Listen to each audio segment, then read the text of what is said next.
Welcome to Sarasu சமையல். இன்னைக்கு நம்ம தீபாவளி ரெசிபியா ராகி முறுக்கு தான் செய்ய போறோங்க. அதுவும் ராகி முறுக்கு எங்க ரிலேஷன் அக்கா வீட்டுக்கு தான் வந்திருக்கேன். அவங்க தான் இப்ப நமக்காக செஞ்சு காட்ட போறாங்க. அவங்க வந்து முறுக்கு, ரிப்பன் பக்கோடா இது எல்லாமே இதுக்கு முன்னாடி நமக்கு வீடியோ கொடுத்துருக்காங்க, நம்ம சேனல்ல போட்டிருக்கோம். அவங்க வந்து ஆர்டருக்கும் செஞ்சு கொடுக்குறாங்கன்னு சொல்லியிருந்தோம். நீங்களும் எல்லாருமே ரொம்ப சப்போர்ட் பண்றீங்க, அதுக்கு தேங்க்யூங்க. இப்ப வந்து இந்த ராகி முறுக்கும் செஞ்சு காட்டுறோம். இந்த ராகி முறுக்குமே வந்து அவங்க ஆர்டருக்கு அனுப்பி வைப்பாங்க. இந்த ராகி முறுக்குக்கு இப்ப தேவையான பொருட்கள் பார்த்துக்கலாங்க. ராகி மாவு, நம்ம கேழ்வரகுன்னு சொல்லுவோம் இல்லைங்களா, அந்த மாவு தான் எடுத்திருக்கோம். இது வந்து 150 கிராம் எடுத்திருக்கோம். பொட்டுக்கடலை 150 கிராம் எடுத்து அரைச்சு சளிச்சு எடுத்துக்கணும். 100 கிராம் அரிசி மாவு, இது வந்து இட்லிக்கு அரைச்ச அரிசி மாவு தாங்க. அதுல வந்து 100 கிராம் அளவுக்கு எடுத்திருக்கோம். உப்பு தேவைக்கு, மிளகாய் காரத்துக்கு தேவையான அளவு போட்டுக்கலாம். எள்ளு 1 டீஸ்பூன், ஓமம் 1 டீஸ்பூன், வெண்ணெய் 1 டீஸ்பூன், பெருங்காயத்தூள் தேவைக்கு. கடையில வாங்கின அரிசி மாவு சேர்க்கலாங்க, ஆனா கொஞ்சம் வந்து கெட்டியா இருக்கிற மாதிரி இருக்கும். அதனால நம்ம புழுங்கல் அரிசி வீட்லயே ஊற வச்சுட்டு அதை நல்லா நைஸா அரைச்சு செஞ்சா நல்லா இருக்கும். இப்ப வந்து அவங்க இட்லிக்கு அரைச்சதுலதான் கொஞ்சம் எடுத்து வச்சிருக்காங்க, நைஸா தான் அரைச்சிருக்காங்க. நமக்கு குறைவா அரைக்க முடியல அப்படின்னா நீங்களும் இட்லிக்கு அரைக்கும் போது கூட இந்த மாதிரி எடுத்து வச்சு செய்யலாங்க. இப்போ ஒரு பவுல்ல பொட்டுக்கடலை மாவு சேர்த்துக்கிறோங்க. அடுத்ததா ராகி மாவு சேர்த்துக்கிறோம். அரிசி மாவும் சேர்த்துறோம். காஞ்ச மிளகாய் ஊற வச்சு இந்த மாதிரி நல்லா நைஸா அரைச்சு வச்சிருக்காங்க, அதையும் சேர்த்தாச்சு. கருப்பு எள்ளு போட்டாச்சுங்க. ஓமம் சேர்த்தாச்சு. வெண்ணெய் 1 டீஸ்பூன், பெருங்காயத்தூள் தேவைக்கு. மிளகாயோடய சேர்த்து உப்பு அரைச்சிட்டாங்க. நீங்க தூள் உப்பு வேணாலும் சேர்த்துக்கலாம்.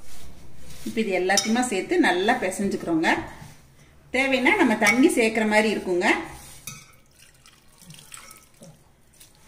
தண்ணி கொஞ்சம் கொஞ்சமா தெளிச்சு பார்த்து பிசைஞ்சுக்கணுங்க. நல்லா இந்த மாதிரி சொலட்டி கொடுத்து பிசைஞ்சுக்கணுங்க. பாருங்க, இந்த அளவுக்கு பக்குவமா பிசைஞ்சுக்கிட்டாங்க. இந்த அளவுக்கு இலக்கமா இருந்தாதான் ராகி மாவு வந்து சுடும்போது கொஞ்சம் ஹார்டாகாம இருக்கும். எப்பயுமே வந்து இந்த கணபதி ஆயில் தான் யூஸ் பண்ணுவாங்க. சுத்தமான எண்ணெய் ஊற்றி தான் பலகாரம்லாம் செய்யறாங்க. இப்போ சுடுறதுக்கு தேவையான அளவு ரீஃபைண்ட் ஆயில் ஊத்துறாங்க. இப்போ 1 டேபிள் ஸ்பூன் அளவுக்கு எண்ணெய் காய வச்சிருக்காங்க. இப்ப காஞ்ச எண்ணெயை இந்த மாவோட சேர்த்தாச்சுங்க. இப்ப இதோட சேர்த்து நல்லா பிசைஞ்சுக்கணும். ரெண்டில சுத்த ஆரம்பிச்சிட்டாங்க. இப்ப எண்ணெய் நல்லா காஞ்சிருக்கு. அடுத்தடுத்த முறுக்கையும் புழிஞ்சிட்டு இப்ப எண்ணெயில சேர்க்கிறாங்க. குறைவான அளவு மாவு பிசைஞ்சிருக்கிறதால ஒரு கரண்டி வச்சுட்டு அதுலயே முறுக்கு சுத்தி சுத்தி எண்ணெய்க்குள்ள அப்படியே போட்டுறாங்க. எண்ணெயில போட்ட உடனே டிஸ்டர்ப் பண்ணாம கொஞ்சம் எண்ணெயில இருந்து மதந்து வந்தோடனே இந்த மாதிரி பெரட்டி விட்டுறாங்க. எண்ணெயோட சலசலப்பு அடங்கி வருது பாருங்க. இப்போ எடுத்துருவாங்க. இப்போ பாருங்க, இந்த மாதிரி நல்ல எண்ணெயோட சலசலப்பு அடங்கினோடனே எடுத்துட்டாங்க. ஒரு செட் எடுத்த உடனே இன்னொரு செட் போடுறதுக்குள்ள எண்ணெயை கொஞ்சம் காய வச்சுட்டு அதுக்கப்புறமா போட்டுக்கணுங்க. இப்போ அடுத்த செட்டுக்கும் முறுக்கு சுத்த ஆரம்பிச்சாச்சுங்க.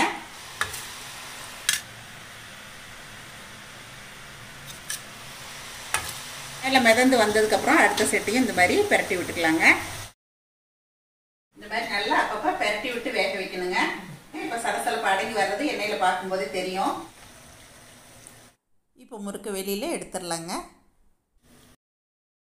டக்குன்னு ஈஸியா செஞ்சிடலாங்க. நீங்க 1 கிலோ போடுற மாதிரி இருந்துச்சுன்னா 1 கிலோ பொட்டுக்கடலை மாவு, 1 கிலோ ராகி மாவு எடுத்துக்கணும். 600 கிராம் அரிசி ஊற வச்சு ஆட்டி எடுத்துக்கணுங்க. இப்ப அடுத்தடுத்த முறுக்குகளையும் இதே மாதிரி போட்டுட்டு வந்துடுறோங்க. இப்போ அக்கா ராகி முறுக்கெல்லாம் சுத்திட்டு இருக்காங்க. அதுக்குள்ள நம்ம இங்கே என்னென்னலாம் இருக்குன்னு பார்த்துக்கலாங்க. நான் உங்களுக்கு முன்னாடியே சொல்லியிருக்கேன். பாருங்க, மிக்சர் எல்லாமே வந்து பேக் பண்ணி எடுத்து வச்சிருக்காங்க. முறுக்கும் வந்து 1/2 கிலோ பாக்கெட், 1/4 கிலோ பாக்கெட் இந்த மாதிரி பேக் பண்ணி வச்சிருக்காங்க. ராகி முறுக்கும் அதே மாதிரி தான்.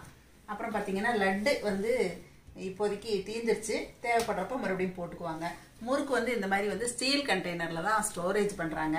அப்பப்ப ஆர்டருக்கு மட்டும்தான் பேக் பண்றாங்க. இதெல்லாம் வந்து நாளைக்கு உள்ள ஆர்டருக்கு இந்த மாதிரி இது எல்லாமே பேக் பண்ணி எடுத்து வச்சிருக்காங்க. இனிமே நாளைக்கு மிக்சர் யாராவது வேணும் அப்படின்னு கேட்டாலுமே நாளைக்கு போட்டாதாங்க மிக்சர். இது எல்லாமே ஆர்டருக்காக தான் பேக் பண்ணி வச்சிருக்காங்க.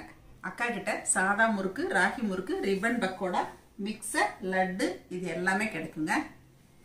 இப்ப முறுக்கு வந்து நான் உங்களுக்கு ஆல்ரெடி வீடியோ கொடுத்துருக்கேன், இருந்தாலும் இப்பயும் டேஸ்ட் பண்ணி காட்டுறேங்க. நல்ல மொறு கரகரான்னு நம்ம வீட்டில் எப்படி பொட்டுக்கடலை போட்டு செய்வோமோ அதே டேஸ்ட்ல பண்ணியிருக்காங்க. நீங்க தேவைப்படுறவங்க அக்காட்ட ஆர்டர் பண்ணி வாங்கிக்கலாங்க.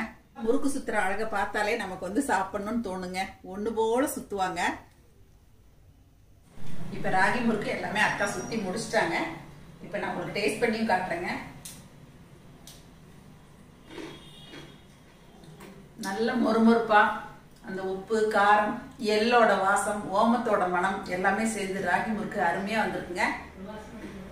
அதே சமயத்துல எண்ணெயும் கொஞ்சம் கூட குடிக்கவே இல்லை பாருங்க, கையில எண்ணெய் ஒட்டவே இல்லை. ராகி முறுக்கு டேஸ்ட் ரொம்ப அருமையா வந்திருக்குங்க. உங்களுக்கு முறுக்கு, ராகி முறுக்கு, ரிப்பன் பக்கோடா, லட்டு, மிக்சர் என்ன தேவையா இருந்தாலும் அக்கா கிட்ட நீங்க ஆர்டர் பண்ணி வாங்கிக்கலாங்க. அவங்களோட நம்பர் நான் இப்போ உங்களுக்கு ஸ்கிரீன்லேயே கொடுக்குறேன், டெஸ்கிரிப்ஷன் பாக்ஸ்லேயே கொடுக்குறேன். நீங்க லோக்கல்ல இருக்கவங்களா இருந்தா அவங்களுக்கு ஃபோன் பண்ணிட்டு நேர்ல வந்துமே வாங்கிக்கலாங்க. இதே அளவுகளோட நீங்களும் ட்ரை பண்ணி பாருங்க. எப்பயும் போல உங்களோட ஃபீட்பேக் சொல்லுங்க. பிடிச்சிருந்தா லைக் ஷேர் பண்ணுங்க. மறக்காம என்னோட சேனலை சப்ஸ்கிரைப் பண்ணிக்கங்க. தேங்க்யூ. சரசு சமையல் பாருங்க, சமையல் நல்லா பண்ணுங்க. சரசஸ் ஃபுட் ப்ராடக்ட்ஸ் பொடிவைகள் தேவைப்படுறவங்க இங்கே கொடுத்துருக்க வாட்ஸ்அப் நம்பரில் காலை 10 மணி முதல் மாலை 6 மணி வரை எங்களை காண்டாக்ட் பண்ணி வாங்கிக்கலாங்க.